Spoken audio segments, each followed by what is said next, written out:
जय हिंद स्टूडेंट्स, पहल एकेडमी में आप सभी का स्वागत है। आज हम बात करेंगे क्लास 6 की एक्सरसाइज 7.5 के क्वेश्चन नंबर सेकंड के बारे में। क्या लिखा हुआ है? सॉल्व। हमें कुछ फ्रैक्शन दिए हुए हैं और हमें सॉल्व करके दिखाना है। तो आइए देखते हैं फ्रैक्शन को सॉल्व कैसे किया जाता है।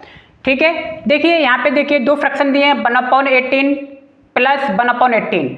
देखिए दो फ्रैक्शन को कैसे ऐड किया जाता है और कैसे सब्ट्रैक्शन किया जाता है ये सीखना बहुत ज़रूरी है। ठीक है, क्योंकि ये हमेशा काम आएगा। एक बार ठीक से समझ लें, ये हमेशा काम आने वाला है, चाहे आपकी 6 क्लास हो, 7 हो, 8 हो, 9 हो, 10 हो, यानी कि बेसिक है ये पूरा का पूरा।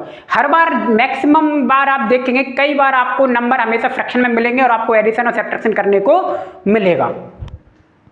ठीक है, तो आइए एक बार ठीक से समझ लेते हैं कैसे किया जाता है। देखिए दो नंबर्स आपके फ्रैक्शन में हैं। जब भी दो नंबर्स आपके फ्रैक्शन में हो और एडिशन और सब्ट्रैक्शन का साइन लगा हो दोनों के बीच में, ध्यान रखना एडिशन और सब्ट्रैक्शन, मल्टीप्लाई और डिवाइड का साइन नहीं, एडिशन और सब्ट्रैक्शन का साइन लगा हो तो ऐसे फ्रैक्शन को हम एलसीएम लेके सॉल्व करते हैं।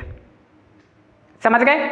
फ्रैक्शन मतलब यानी कि दो नंबर या तीन नंबर या जो भी फ्रैक्शन में नंबर्स आपके दिए हों और बीच में एडिशन या सब्ट्रैक्शन का साइन है, तो ऐसे फ्रैक्शन को हम केवल एलसीएम लेके ही सॉल्व कर सकते हैं। ध्यान रखना प्लस और माइनस का साइन होगा तभी, मल्टीप्लाई और डिवाइड का साइन है तो हम एलसीएम लेके सॉल्व नहीं करते हैं फ्रैक्शन को। ये बात हमें समझ में आनी चाहिए।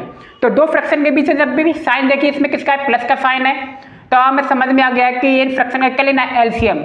और एलसीएम हमेशा डिनोमिनेटर्स का लिया जाता है, ना कि न्यूमरेटर्स का। न्यूमरेटर्स का एलसीएम नहीं लेते, जो डिनोमिनेटर्स में जो आपके नंबर होते हैं उसका एलसीएम लेते हैं। ठीक है, एलसीएम लेना आपको मैं सिखा चुका हूँ। ठीक है, और इसकी वीडियो भी मैंने डाल दी है, आप चाहते हो एक बार उसको ठीक से देख लें कि एलसीएम कैसे लिया जाता है। आइए देखते हैं। अब देखिए यहाँ पे 18 है, यहाँ पर भी 18 है, तो एलसीएम ऑफ 18 एंड 18 इनका क्या आएगा? 18 एलसीएम आएगा। क्लियर? तब देखिए मैंने दोनों का एलसीएम लिख लिया 18। अब क्या करें? अब देखिए 18 एलसीएम लेने के बाद ये 1 कहाँ से आया दोनों में? ऐसा नहीं है कि हमने सीधा इन्हीं को उठा के रख दिया, उसका तरीका है। देखिए 18 एलसीएम आ गया, एलसीएम हम निकालना आता है, उसी तरीके से हम निकालेंगे एलसीएम को, प्राइम फैक्टर से निकाल लेंगे। ठीक है, अब देखिए 18 से 18 को फिर हम क्या करते हैं? डिवाइड करते हैं। यानी कि यहाँ पे जो नंबर होता है जो डिनोमिनेटर में, उससे हम एलसीएम को क्या करते हैं? डिवाइड करते हैं। और डिवाइड करने के बाद जो नंबर आता है उसका हम ऊपर न्यूमरेटर में क्या करते हैं? मल्टीप्लाई करते हैं। समझ में आ गई होगी बात? ठीक है, तो 18 से मैंने डिनोमिनेटर से मैंने क्या किया? एलसीएम को डिवाइड किया। इत्तेफाक से दोनों 18 और 18 ही है तो 1 टाइम में जाएंगे, और इस 1 का मैंने ऊपर न्यूमरेटर में क्या कर दिया? मल्टीप्लाई किया। तो 1 का मल्टीप्लाई जब 1 में करोगे तो क्या आएगा? 1 ही आएगा। बात समझ आएगी 1 कैसे आ गया? ऐसे ही 18 से 18 को मैं डिवाइड करूंगा, यानी कि डिनोमिनेटर से एलसीएम को डिवाइड करूंगा, और ये कितना? 18 से 18 1 टाइम में कटेगा। 1 का ऊपर न्यूमरेटर में क्या करूंगा? मैं मल्टीप्लाई करूंगा। 1 का 1 में मल्टीप्लाई करेंगे तो 1 ही आएगा। ठीक है, बस 1 और 1 क्या होते हैं? 2 होते हैं, मैंने लिख दिया, और अपन में 18 लिखा हुआ है। अब 2 की टेबल से कट सकते हैं, तो ये 1 आएगा, और क्या आ गया? 9। तो 1/9 क्या आ गया? इसका आंसर आ गया। क्लियर? अब यहाँ पे एक बात समझ लो, जब मान लीजिए आपके डिनोमिनेटर्स क्या है? सेम है, लाइक फ्रैक्शन है, तब तो कोई दिक्कत नहीं है, क्योंकि डिनोमिनेटर्स लाइक फ्रैक्शन है। देख रहे हो आप? लाइक यानी कि आपके दोनों नंबर 1/18 ये लाइक फ्रैक्शन है ना, तो लाइक फ्रैक्शन का एलसीएम वही नंबर आता है। ठीक है, तो लाइक फ्रैक्शन का नंबर इसमें एलसीएम निकाले वही नंबर आ गया, और ऊपर जो नंबर लिखे होते हैं वो सीधे सीधे हम जोड़ देते हैं। तो 1 और 1 लिखा था, मैंने सीधा जोड़ दिया। ठीक है, और बस 2/18 आ गया। और अब इनका क्या लेंगे? 2/18 है, इसको सिंपलेक्स फॉर्म में कन्वर्ट करेंगे। सिंपलेक्स फॉर्म में कन्वर्ट करने के लिए एचसीएफ लिया जाता है। 2 और 18 का एचसीएफ क्या होगा? 2 होगा, और 2 से दोनों को काट देंगे। ठीक है, सिंपलेक्स फॉर्म का पता है ना? ऐसी टेबल ली जाती है जिससे दोनों नंबर कट जाएं। ठीक, तो 2 की टेबल से ही दोनों कटेंगे, और किसी की टेबल में ये नहीं आते हैं। बी वाला देखिए, अब बी वाले में वही है, देखिए ये 15 और 15 लिखा हुआ है, ये लाइक फ्रैक्शन है, तो इनका एलसीएम वही आएगा, 15 ही आएगा। दिख रहा है एलसीएम?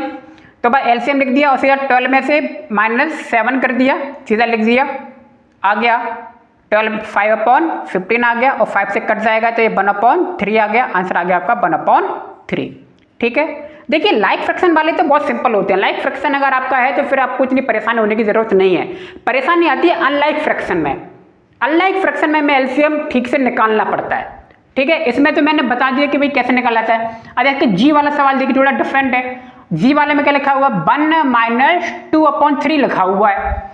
अब भैया इसमें क्या देखिए, अब ये 1 लिखा हुआ है, 1 फ्रैक्शन में तो नहीं है, लेकिन फ्रैक्शन में बनाना पड़ेगा इसे।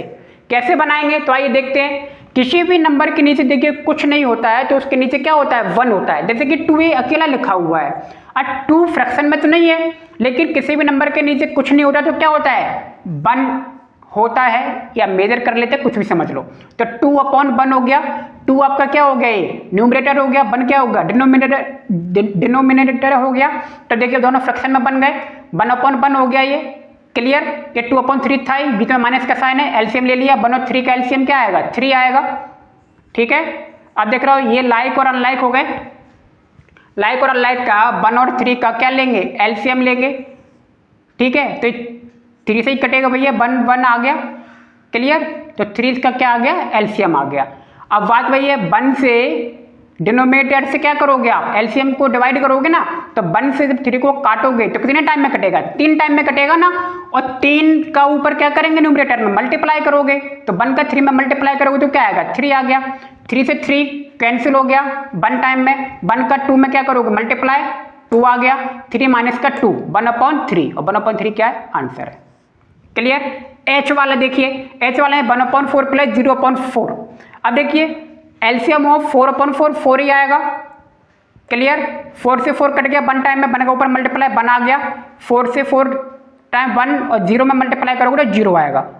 ठीक है, तो 1 और 0 को ऐड किया तो 1/4। इसको देखो कैसे सॉल्व कर सकते हैं, एक तरीका और भी है। 0/4 क्या होता है 0/4 0 ही होता है, तो इसको तो मैं सीधा भी कर सकता हूँ। 0/4 को क्या लिख सकता हूँ मैं 0, तो आंसर क्या आ गया 1/4। इसको मैं सीधा डायरेक्ट ऐसे भी सॉल्व कर सकता हूँ एक लाइन में। ठीक, तो ये भी आपका आंसर सही है। जो नीचे मैंने लिखा है ये भी आप बना सकते हैं, ये भी सही है। ठीक है, तो ये तो सवाल थे आपके लाइक फ्रैक्शन के। जब आप 7.6 को पढ़ेंगे, 7.6 में आपको अनलाइक फ्रैक्शन के ढेर सारे सवाल मिलने वाले हैं। उसमें ठीक तरीके से हम एलसीएम भी लेंगे और उन्हें सॉल्व भी करेंगे।